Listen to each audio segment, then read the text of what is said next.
So ayan na po mga kamolde, good day po sa ating lahat. Ito po yung seat package B na order sa atin. Ito po ay mortar mixer, ayan po yung kanyang siding, itimin po ang siding niyan. At ito po yung kanyang flooring, itimin din po. Chin type po itong ating mortar mixer at ito po yung mga kasama.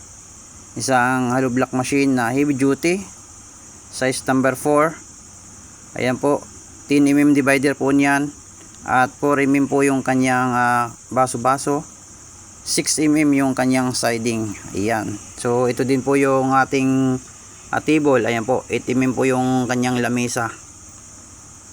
So ito din po yung kasamang sa seat package na D5. Ang gusto po ng client ay tatluhan lang po. Ayan.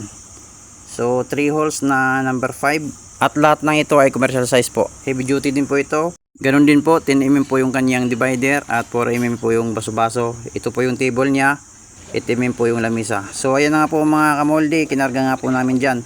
Dahil medyo mataas at kunti lang kami na magkakarga, ay kinarga muna namin sa kulong-kulong bago namin sinakay sa aming truck. Ayan na po mga kamolde, seat package B na hollow block machine, hollow block maker. Ayan po, dinala na po namin sa pwesto nila. Napakaluwag nga po ng kanilang pwesto mga kamolde. Ito nga po mga kamolde, binaba na nga po namin lahat. Okay, thank you po mga kamolde.